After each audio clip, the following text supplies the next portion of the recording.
एक समय की बात है। एक राज्य में एक प्रतापी राजा राज करता था। एक दिन उसके दरबार में एक विदेशी आगंतुक आया और उसने राजा को एक सुंदर पत्थर उपहार स्वरूप प्रदान किया। राजा वह पत्थर देख बहुत प्रसन्न हुआ। उसने उस पत्थर से भगवान विष्णु की प्रतिमा का निर्माण कर उसे राज्य के मंदिर में स्थापित करने का निर्णय लिया और प्रतिमा निर्माण का कार्य राज्य के महामंत्री को सौंप दिया। महामंत्री गांव के सर्वश्रेष्ठ मूर्तिकार के पास गया और उसे वह पत्थर देते हुए बोला, महाराज मंदिर में भगवान विष्णु की प्रतिमा स्थापित करना चाहते हैं। 7 दिवस के भीतर इस पत्थर से भगवान विष्णु की प्रतिमा तैयार कर राजमहल पहुंचा देना। इसके लिए तुम्हें 50 स्वर्ण मुद्राएं दी जाएंगी। 50 स्वर्ण मुद्राओं की बात सुनकर मूर्तिकार खुश हो गया और महामंत्री के जाने के उपरांत प्रतिमा का निर्माण कार्य प्रारंभ करने के उद्देश्य से अपने औजार निकाल लिए।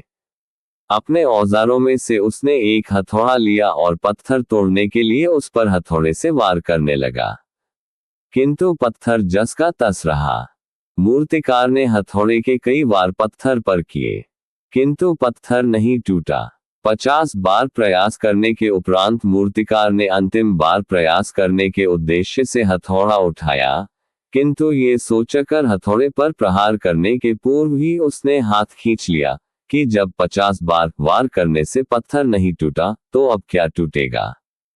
वह पत्थर लेकर वापस महामंत्री के पास गया और उसे यह कह वापस कर आया कि इस पत्थर को तोड़ना नामुमकिन है, इसलिए इससे भगवान विष्णु की प्रतिमा नहीं बन सकती।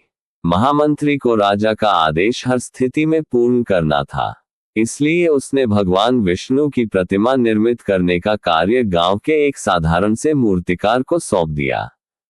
पत्थर लेकर मूर्तिकार ने महामंत्री के सामने ही उस पर हथौड़े से प्रहार किया और वह पत्थर एक बार में ही टूट गया। पत्थर टूटने के बाद मूर्तिकार प्रतिमा बनाने में जुट गया।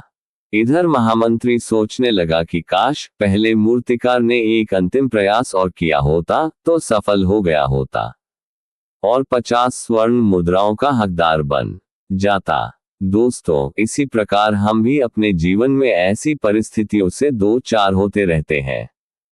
कई बार किसी कार्य को करने के पूर्व या किसी समस्या के सामने आने पर उसका निराकरण करने के पूर्व ही हमारा आत्मविश्वास डगमगा जाता है और हम प्रयास किए बिना ही हार मान लेते हैं।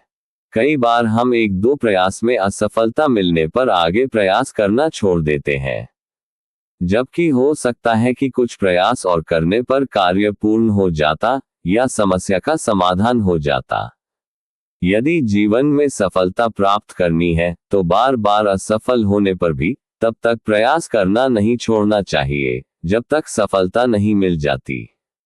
क्या पता जिस प्रयास को करने के पूर्व हम हाथ खींच ले वही हमारा अंतिम प्रयास हो और उसमें हमें कामयाबी प्राप्त हो जाए।